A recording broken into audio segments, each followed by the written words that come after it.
The action movie True Lies was truly offensive in its portrayal of Arabs and Muslims. At CAIR's insistence, one of Hollywood's leading movie studios, 20th Century Fox, agreed to run a disclaimer at the end of the film.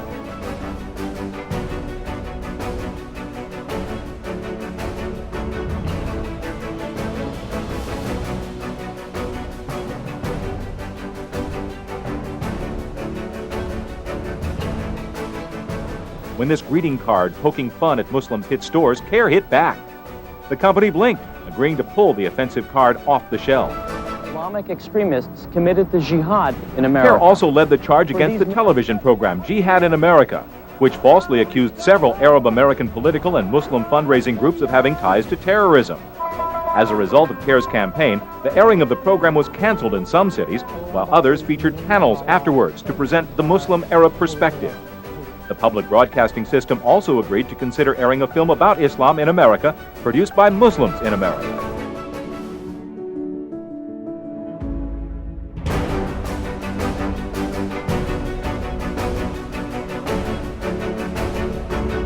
Hate crimes against Muslims are at an all-time high. They can't take away our place to worship and our faith.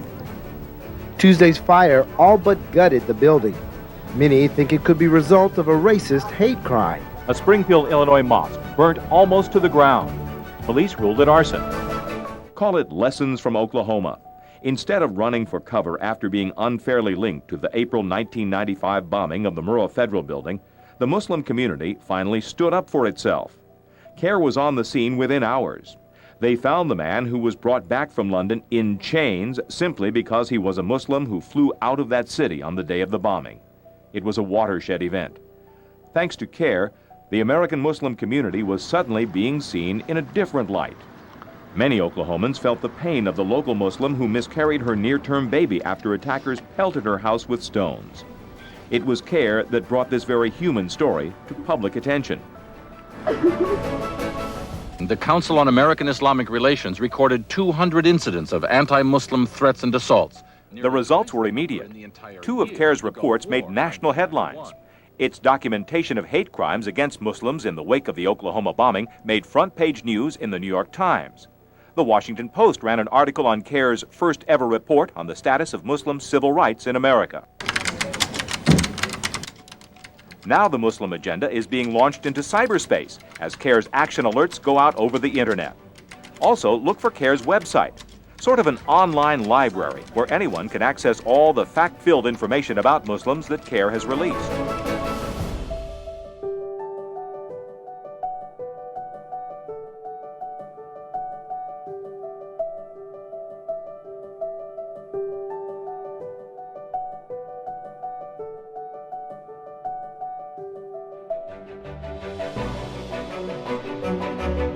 Because of these bold steps, media outlets now turn to CAIR as a credible and reliable source for information on issues affecting the Muslim community.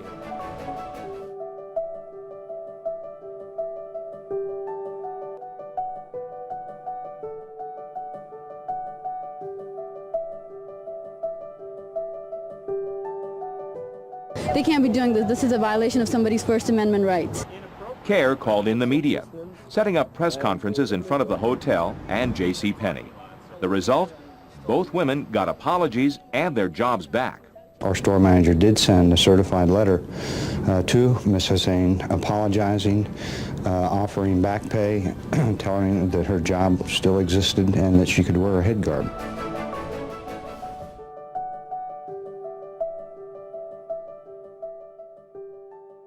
CAIR leads the way, having kicked off the first nationally organized voter registration drive ever to occur at mosques and Islamic community centers. Thanks to efforts like these, national leaders are now taking notice of Muslims as potential voters whose viewpoint counts. Our churches, our synagogues, our mosques. They have started to make statements positive about Islam, to accommodate the Muslim community, to respect their feelings, and also to tell the general public that Muslims are part of this society. They have to be respected.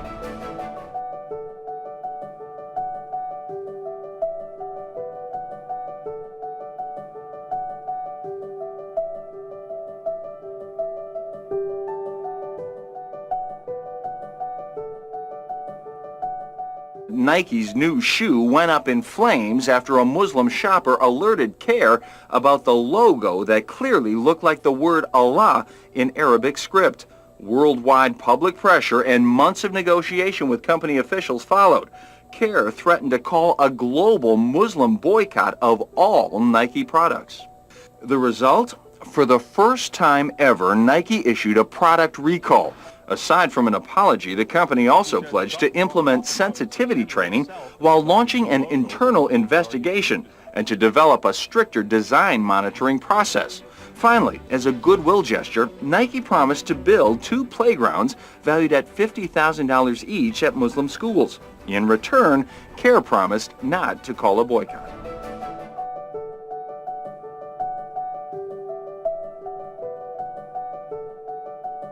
Your works, your magazines, your pamphlets and everything shows real taste and class. None of us have to hold our heads down. We hold our heads up when we say CAIR. CAIR has been able to bring much overdue political clout to the Muslim community. Its executive director sits on the President's Advisory Panel on Civil Rights to the White House Commission on Aviation Safety and Security. Indeed, a letter from President Clinton even thanked CAIR for its guidance during the TWA crisis. The group's work no doubt influenced Clinton's speech urging religious tolerance in the workplace, specifically the right to wear hijab at work and to put the Quran on your desk. Today I'm instructing the Office of Personnel Management to distribute these guidelines to all civilian branch agencies and officials.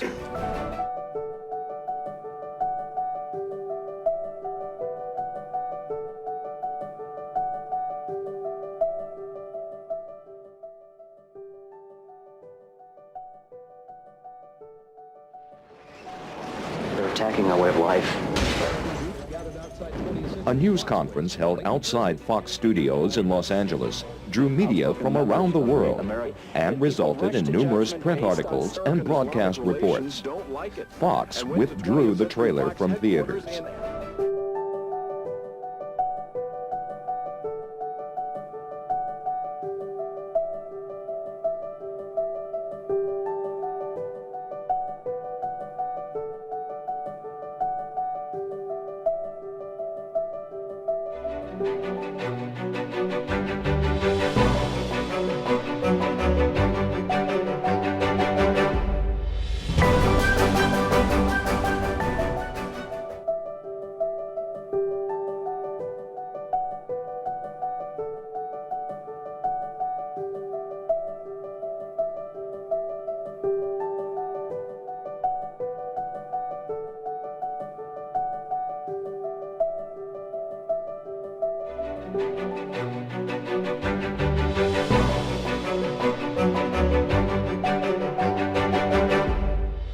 Thank you very much.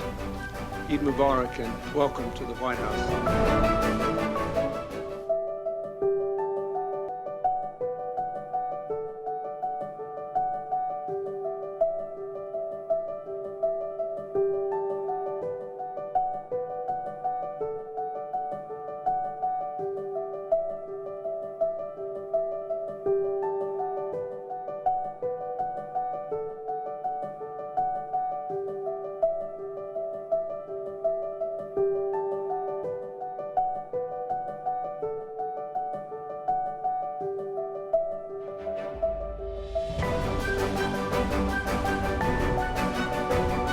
Terror does not belong to any faith or any ethnicity.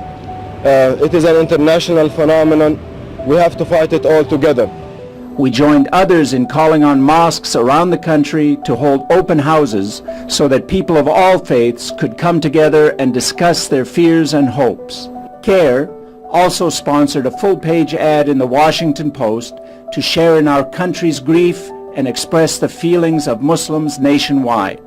Muslim leaders, including representatives from CAIR, met with President Bush to discuss domestic and international issues related to the events of September 11. Islam is peace. These terrorists don't represent peace.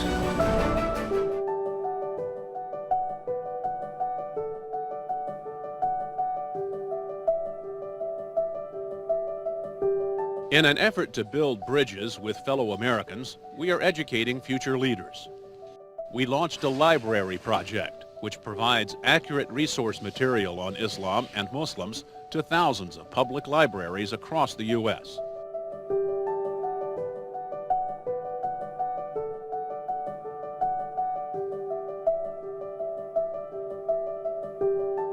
Advertisements produced by CAIR's National Islam in America campaign appeared in national and local newspapers. The ads highlight ordinary Muslims implementing Islamic principles of diversity, tolerance, and respect for family values.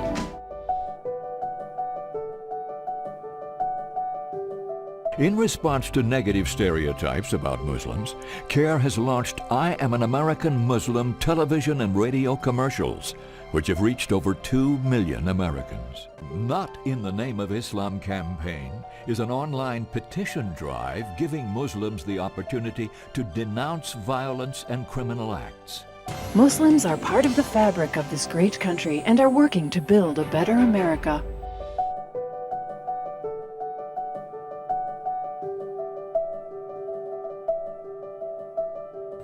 CAIR launched an initiative to provide free copies of the Quran to any American who requested it. Thanks to dedicated community members like you who have sponsored this outreach program, nearly half of the 25,000 Quran requests have been fulfilled.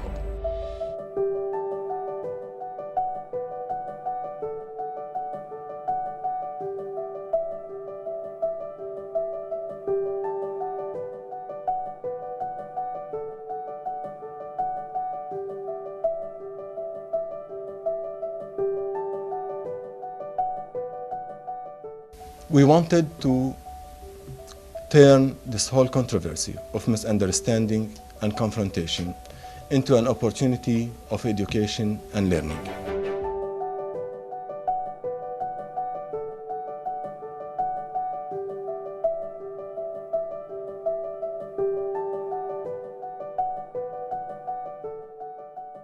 The Council on American Islamic Relations, or CAIR, has targeted Savage, pushing for advertisers to boycott his radio show because of comments like this one. I'm not going to put my wife in a hijab, and I'm not going to put my daughter in a burqa, and I'm not getting on my all fours and praying in Mecca, and you could drop dead if you don't like it. You can shove it up your pipe. I don't want to hear any more about Islam.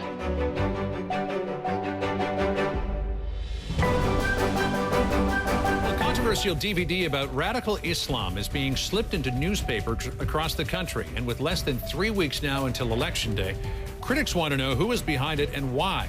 CNN's Deborah Farrig joins us now. How many of these DVDs were distributed? Well, John, we're talking 28 million DVDs in 70 papers around the country. And while the threat of radical Islam is very, very serious, a prominent Muslim group has filed complaints with the U.S. government saying the DVD is clearly meant to create fear and influence voters. In fact, 28 million Obsession DVDs were distributed as advertising inserts in 70 papers, primarily in critical swing states, including Colorado, Florida, and Ohio. It seems that this campaign is well-funded and directed by a foreign entity to influence the U.S. presidential elections. The name of that constitutional amendment, I kid you not, the Save Our State Amendment, as in save our state, save Oklahoma from the Muslims. As we reported last night, the implementation of Oklahoma's new Save Us from the Muslims amendment has been stayed by a federal court judge in Oklahoma City in light of a lawsuit challenging the measure on First Amendment grounds. That lawsuit was brought by the head of the Council on American Islamic Relations in Oklahoma. Recently, since the lawsuit, since the judge made an order to stay the certification, we have seen an outpour of Oklahomans who have come to our support, who have mentioned the need for rationale and the understanding of the violation of our First Amendment rights. The Council on American Islamic Relations, known as CAIR, launched a national ad campaign this week to challenge that. The message here is that Muslims are Americans too, and 9/11 happened to us all. I'm a New York City firefighter, and I responded to 9/11, and I am a Muslim. I wanted to help my fellow Americans and my fellow New Yorkers. That's why I did it. My name is Rudy. I'm a clinical pharmacist, a first responder in 9/11, and a Muslim.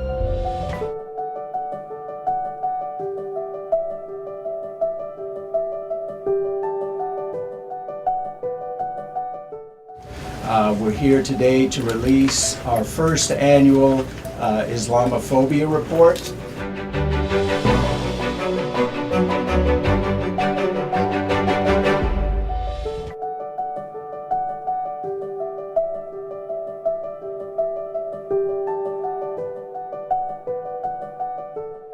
When a small community like the one in Joplin, Missouri, suffers a total loss of the only place they have, which is the mosque, for their small community, they need someone to stand by them. And we decided to go there immediately to offer support.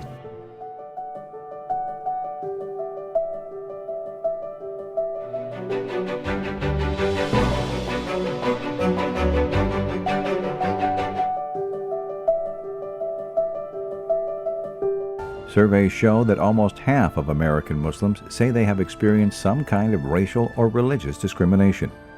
CAIR's recently released report on Islamophobia identifies 37 organizations dedicated to promoting anti-Islam prejudice in America and exposes the Islamophobia network and its funding.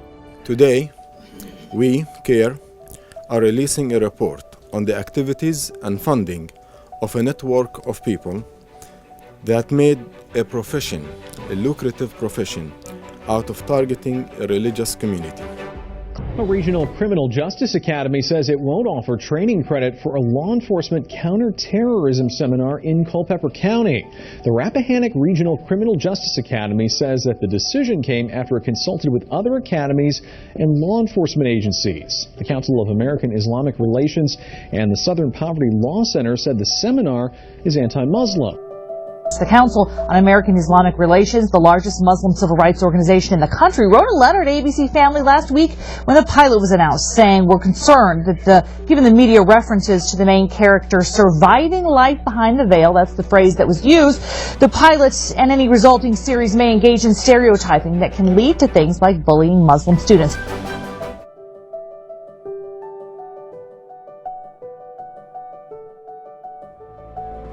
Justice prevailed when the U.S. Supreme Court ruled in favor of Samantha Alouf, a Muslim woman who sought to wear a religious headscarf as an employee of Abercrombie & Fitch. Alouf's case began when she reported the company's discriminatory actions to CAIR's Oklahoma chapter.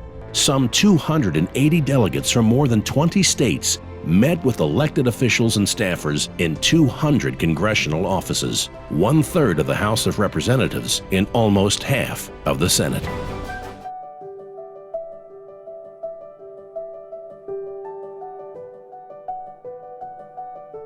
With the mock medicine Islamophobia, CAIR has also employed humor in fighting bigotry. Allahu Akbar! Allahu Akbar! Allahu Akbar! Introducing Islamophobia, now in an easy and convenient chewing gum, starts working within 5 minutes to relieve bigotry and intolerance. Islamophobia worked for me. Ask your doctor if it's right for you. The Islamophobia campaign was wildly successful, way beyond what we thought it would even be. Tens of millions of people watched the commercial, and I think because it came from a humorous perspective,